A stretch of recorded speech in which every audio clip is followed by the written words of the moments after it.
अस्सलाम वालेकुम स्टूडेंट्स। तो आज का जो हमारा टॉपिक है वो है heat conduction three dimensional rectangular coordinates.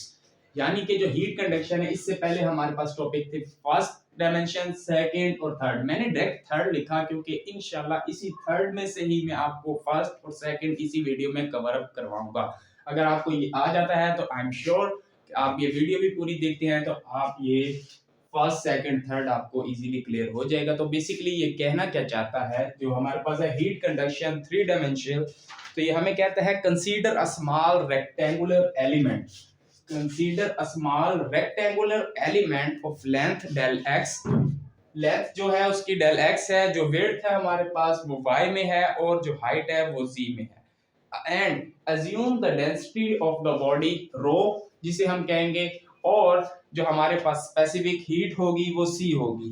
ठीक है, और वो एनर्जी बैलेंस करेंगे और इस पे जो स्मॉल इंटरवल टाइम लगेगा वो t डेल से जाहिर करेंगे। ठीक है, तो हम फौरन इसकी इक्वेशन की तरफ मूव करते हैं। तो वो इक्वेशन देखते हैं हमारे पास, जो कि हमें कह रहा है rate of heat conduction at x Y Z, and minus कर दें rate of heat conduction at X plus del X Y plus del Y Z plus del Z, and add कर दें rate of heat generation in element, and उसके बाद कह रहा है rate of change energy, ये जो है कांस्टेंट की वो बराबर होगी इसके। तो अब rate of heat conduction at x Y z मतलब जो हमने हीट इंटर की है क्यू डॉट एक्स, यानी हम क्या कर देंगे क्यू डॉट एक्स जमा क्यू डॉट वाई जमा क्यू डॉट जी। ये जो कह रहा था ये पूरा हो चुका है यहाँ पे। नेक्स्ट इसमें से माइनस कर दे, ये क्या है जो हमारा रिलीज किया है यहाँ पे हीट, ये जो इंटर हुई और ये जो रिलीज हुई वो क्या है हमारे पास q dot x plus del x minus q dot y plus del y minus q dot z plus del z. ठीक है, उसके बाद जमा कर दे, ये जी डॉट का एलिमेंट है हमारे पास। ठीक है, इसको हम इस तरीके से जाहिर करते हैं और इसकी वैल्यू किस तरीके से निकालते हैं आगे आपको बताते हैं। और ये बराबर होगा डेल ई का एलिमेंट के और divided by del T. T वही शॉर्ट इंटरवल टाइम है हमारे पास। ठीक है, ये इक्वेशन। अब इसको हम हल करें इससे पहले हम इन दो की वैल्यूज देख लेते हैं। ठीक है, ये जी डॉट का जो एलिमेंट है हमारे पास ये किस चीज के बराबर है, ये हमारे पास होता है जी स्मॉल के और वी के।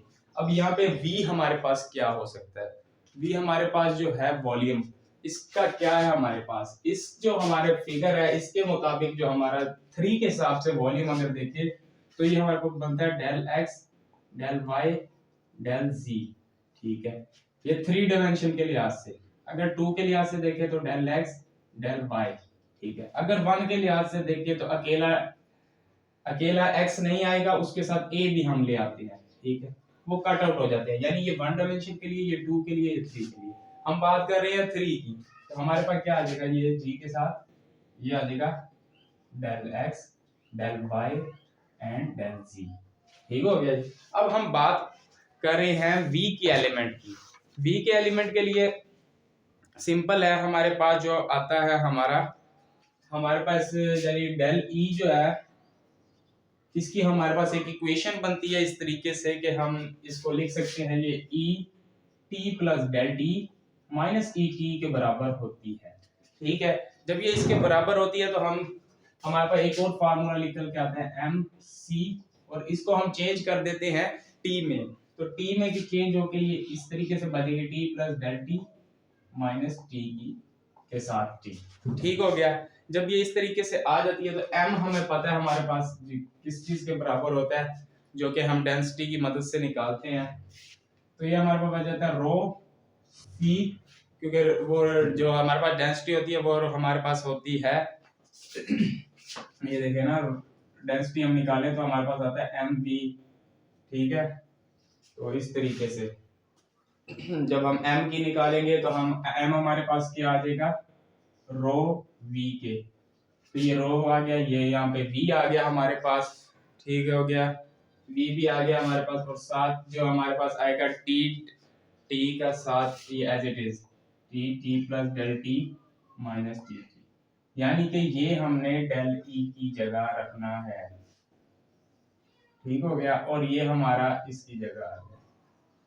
अब v का हमने निकाल चुके हैं, v का हमारे पास क्या है यहाँ पे वॉल्यूम 3 डायमेंशन के लिए ये है, तो हम लिख देंगे रो की c del x del y del z, ठीक है, 1 2 के लिए 1 के लिए।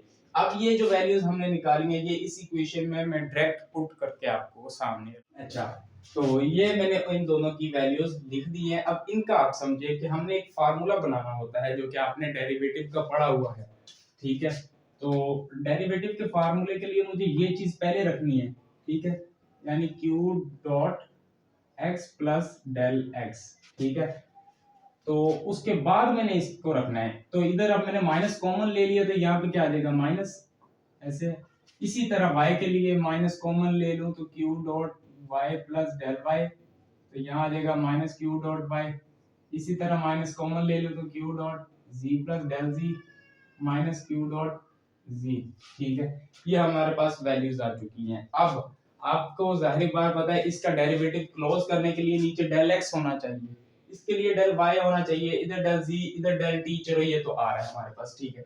अब हमने क्या करना है, नेक्स्ट स्टेप जो है हमारा वो ये है कि जो यहाँ पे हमारे पास मौजूद है ये जो हमारा वॉल्यूम है इससे मैं डिवाइड करा देता हूँ पूरी इक्वेशन को, ठीक है। इससे करवाऊंगा तो ये बाहर हमारे पास 1 x अंदर यूज हो जाएगा, ठीक है, बाहर क्या बचेगा डेल y डेल z, ठीक है। और ये क्या बन गया हमारे पास, ये मैं डायरेक्ट थोड़ा कर रहा हूँ, ये नेक्स्ट स्टेप में हमने लिमिट लगानी, मैं अभी लगा देता हूँ अप्रोच कर भी 0 को, और हमारे पास क्या बन गया x plus del x minus q dot x, ये डेल x आ गया, ठीक है। इसी तरीके से इसका करेंगे तो minus 1 over del x del z, ठीक है। लिमिट लगा देते हैं, लिमिट क्या अब लगेगी डेल y अप्रोच करेगा 0 को, ठीक है, q dot y plus del y minus q dot y divided by del y। इसी तरह z के लिए अगर हम करें minus 1 over del x del y q dot z plus del z minus q dot z, नीचे आ गया del z आ गया, प्लस क्या बचेगा g बचेगा क्योंकि ये पूरे का पूरा डिवाइड हो रहा है इससे, और इसी तरह इसके साथ भी सारा डिवाइड हो गया तो हमारे पास बचा रो c, ऊपर क्या बचेगा, इधर हम लिमिट लगा देते हैं, डेल t अप्रोच कर रहा है 0 को, तो ये हमारे पास क्या है, ये है हमारे पास t plus del t minus t over t into del t, ठीक हो गया। अब हमने इनके जो करने हैं वो हैं डेरिवेटिव क्लोज, ठीक है। तो अब जब डेरिवेटिव इसके क्लोज होंगे तो आंसर हमारे पास क्या आएगा, ये बता दो ये कहां से आया, ठीक है। इसको मैंने देखे लिखा इस तरीके से, तो अगर मैं इसका यानी लिमिट इस पे क्लोज करता हूं, जो मैथमेटिक्स का हमारा रूल है अपना, तो वही कहता है ये इस चीज के बराबर है हमारे पास, ठीक है, डेरिवेटिव निकाल के देगा। लेकिन फोरियर लॉ हीट ट्रांसफर की जो हम बुक पढ़ रहे हैं उसमें हमें ये हीट कंडक्शन में ये कहता है फोरियर लॉ कि ये q डॉट x जो है हमारे पास वो बराबर है k और a, एरिया यानी कि वॉल्यूम की बात जब हमारे साथ करता है, तो हम जब x की बात करेंगे 3 डायमेंशन में, जब हम x की बात करेंगे तो हम x नहीं लेंगे, तो वॉल्यूम हमारे पास क्या था, हमारे पास था del x del y del z, ठीक है, ठीक है। जब हम x की बात करेंगे तो हम ये लेंगे, इसी तरीके से जब हम बात करेंगे y की तो हम क्या लेंगे k del x del z, ठीक है, साथ curl t over curl y।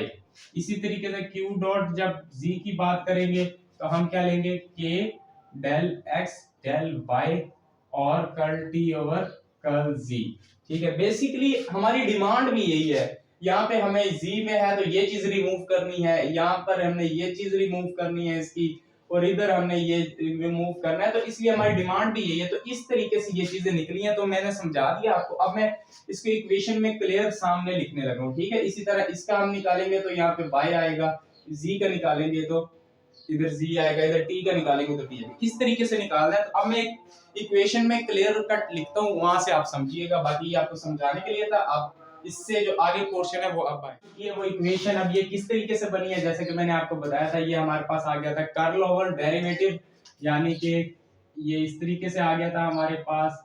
तो ये हमने ये वही लिया कर्ल ओवर x, और q डॉट की ये वैल्यू रखी है, ये क्यों आए हैं ये मैंने आपको बता दिया। 3 डायमेंशन के लिए ये आए हैं, 2 डायमेंशन के लिए कोई एक आना था साथ, यानी x आ जाता या y आ जाता, ठीक है, और यहाँ तक रहना था।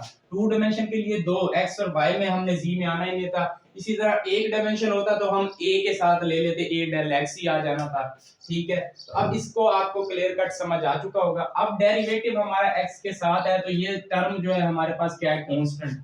इसका डेरिवेटिव हमारे पास y के साथ है तो ये टर्म कांस्टेंट है, इसका z के साथ है तो ये टर्म कांस्टेंट है, और ये आपस में सारे कैंसिल आउट भी हो रहे हैं, ठीक है। ये इससे गया, ये इससे गया, और ये इससे गया, तो हमारे पास बच क्या रहा, सिर्फ k, ठीक है। तो मैं माइनस k कॉमन ले लेता हूं, ठीक है, इन तीनों में। सॉरी हमने वन थिंग मिस किया यहाँ पे, इसमें प्लस g, ठीक है। हाँ, अब इन तीनों में मैंने माइनस k कॉमन ले लिया, तो अब मेरे पास क्या बचेगा, इधर बच गया कर्ल t, कर्ल x का square plus curl square t, curl y का square plus curl square t, curl z का स्क्वायर, ठीक है। साथ क्या आ जाएगा, ये g डॉट, और यहाँ पे बच गया हमारे पास रो c कर्ल t ओवर। अजान हो रही है, अजान हो जाए फिर इसको ये कंटिन्यू करता हूँ मैं। तो जी अजान हो चुकी है, तो अब हम अपने टॉपिक की तरफ आते हैं दोबारा से। तो जो अब ये आ गया इक्वेशन, सॉरी एक मिस्टेक हुई है, ये माइनस यहाँ नहीं आएगा, क्यों, क्योंकि हमारे पास जो इसमें आ रही है वैल्यू वो माइनस में है, ला की वैल्यू में हमने माइनस की गलती की है, तो ये माइनस इस माइनस से खत्म, ये माइनस जो है हमारे पास इस माइनस से खत्म, ये माइनस इस माइनस से खत्म, तो ये हम सिर्फ के ही लेंगे, ठीक है। तो अब ये हमारे पास एक इक्वेशन आ चुकी है। अब हमने के को यहाँ से खत्म करना है, यानी के से हम पूरी इक्वेशन को जो है वो डिवाइड करा देंगे। जब हम पूरी इक्वेशन को इससे डिवाइड कराएंगे तो हमारे पास क्या आ जाएगा, X square curl square over T curl Y का स्क्वायर। इसको पढ़ने का तरीका समाज फरमा लें, कर्ल स्क्वायर ओवर कर्ल जी स्क्वायर, इस तरीके से ये इसके नीचे आके डिवाइड हो जाएगा जी डॉट के, इसी तरह कैसे इसके नीचे भी आ जाएगा के, और ये हो गया curl t over curl T, ठीक हो गया। तो ये जो हमारे पास इक्वेशन आ चुकी है, बेसिकली ये इक्वेशन है, लेकिन हम इसको हमारे पास होता है, ये होता है इस तरीके से के ओवर रो सी, ये हमारे पास होता है लैम्डा अल्फा के बराबर, ठीक है। अगर हमने वैल्यू 1 ओवर अल्फा करें तो हमारे पास ये हो जाएगा रो ओवर सी ओवर के, ठीक है। तो इसको हम लिख सकते हैं इस तरीके से 1 over alpha curl t over curl t, ये as it is g dot k curl square t curl ji square, इस तरीके से ये पूरी की पूरी जो इक्वेशन ऊपर थी एज इट इज, अगर आपको नजर आ रही है तो देख सकते हैं आप, ठीक है। ये जो हमारे पास इक्वेशन आ गई है, इस इक्वेशन को हम कहते हैं, क्या कहते हैं भाई, इसको हम कहते हैं फोरियर बायोट इक्वेशन, ठीक है। और ये जो हमने याद किया था फोरियर लॉ की मदद से था, और ये फोरियर बायोट इक्वेशन आ चुकी है।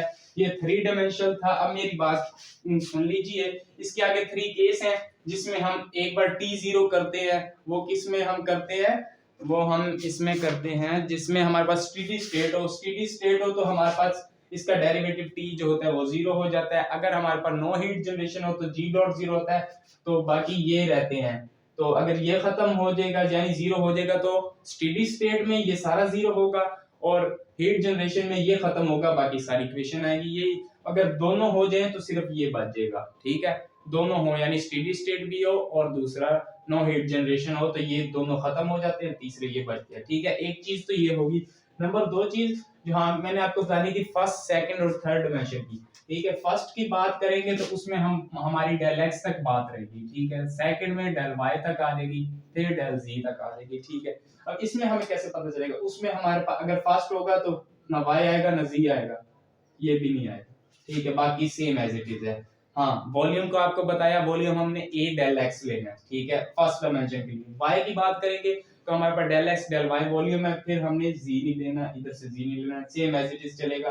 हाँ, इस चीज का ख्याल रखना है। अगर ये था 3 डायमेंशनल तो यहाँ 2 आ रहे हैं del x and del z, ठीक है। इस तरह 2 के लिए देखना है इसको, और a1 के लिए तो as it is a del x ही रखना है आप लोगों ने, बाकी ये सारे का सारा एज इट इज है। इसी तरीके से हमारे पास इक्वेशन बनेगी। हाँ, फर्स्ट डायमेंशन की सिर्फ 1 बनेगी, यानी कि yz नहीं आएगा। इसी तरह सेकंड में ये z नहीं आएगा, और तीनों में तीनों ही आएंगे, ठीक है। तो ये था जी टॉपिक, और ये इसकी डायग्राम है, एक ही रख ले सबके लिए, बहुत तो ठीक है, इसके बाद ये हो गया कंप्लीट। यहाँ पर नेक्स्ट हम आपके साथ शेयर करेंगे इंशाल्लाह सिलेंड्रिकल, उसका भी 3 से आपको ये एक सारा समझाएंगे। उसके बाद आएगा हमारे पास स्फेरिकल। मिलते हैं सिलेंड्रिकल और स्फेरिकल में, तब तक मुझे दीजिए इजाजत, रखिए दुआ में याद। अल्लाह हाफिज।